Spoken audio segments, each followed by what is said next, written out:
Why you should never fly in shorts. Picture this.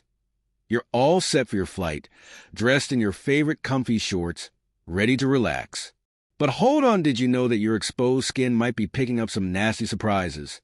Think yellow fever, malaria, Zika.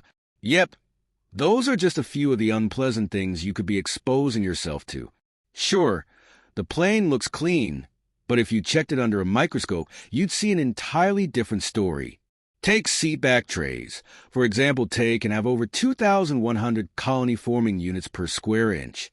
Yikes! And let's not even think about how clean the actual seats are.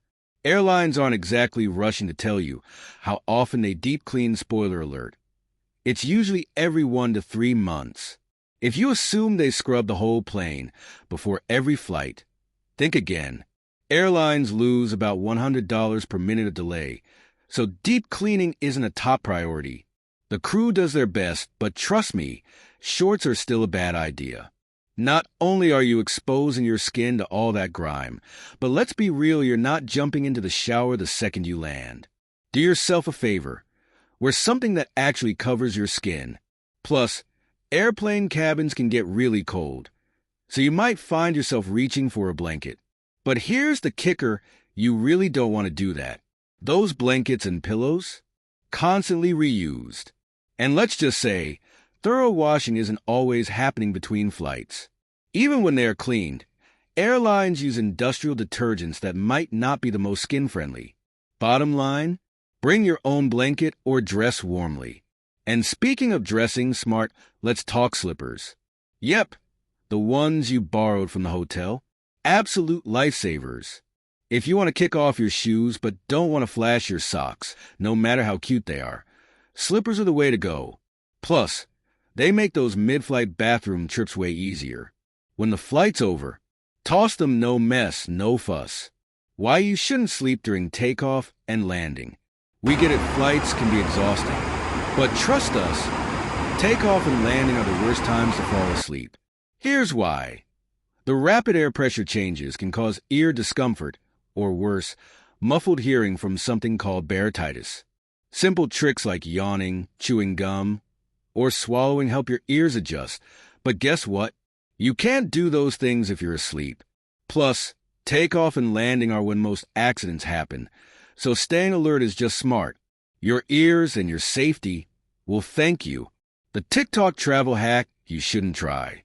TikTok is full of travel hacks, but not all of them are good ideas. One viral trend showed passengers pulling their knees to their chests, fastening their seatbelts around their legs.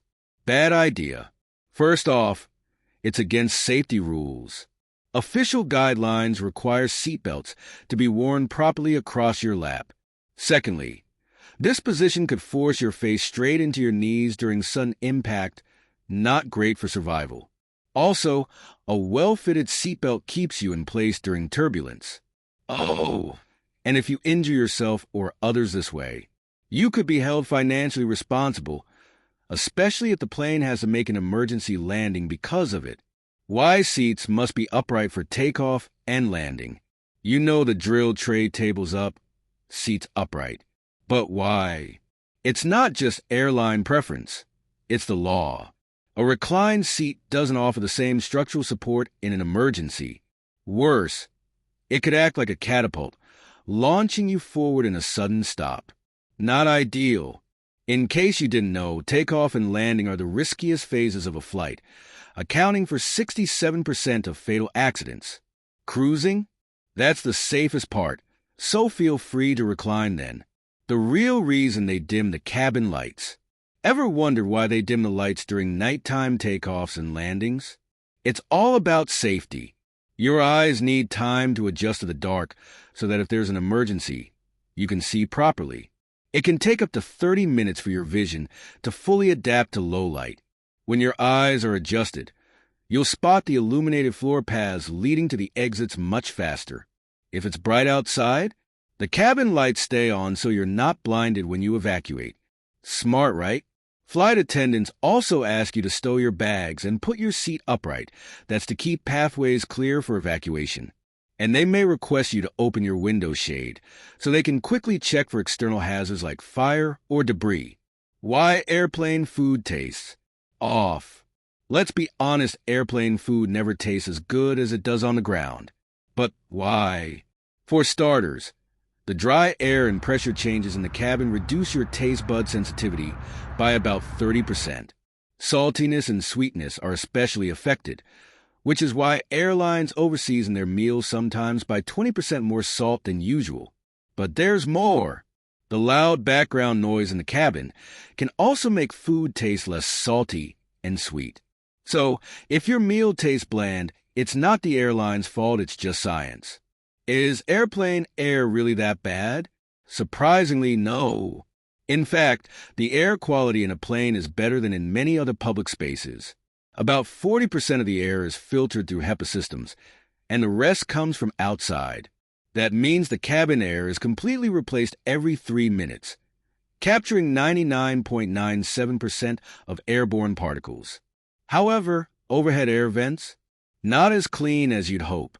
They have about 285 colony-forming units per square inch, which is way cleaner than an average keyboard, 3.5 million CFUs.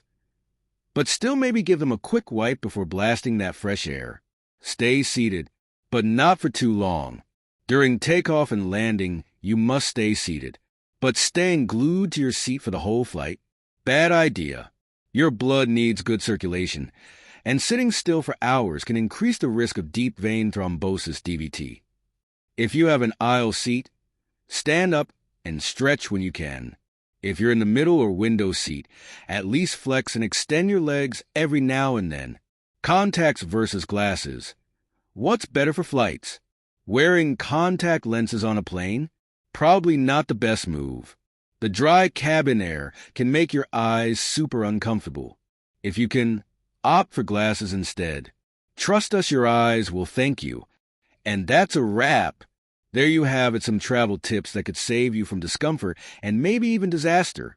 If you found this helpful, hit that like button, share it with your travel buddies, and check out our other videos for more mind-blowing facts. Safe travels, and see you in the next one.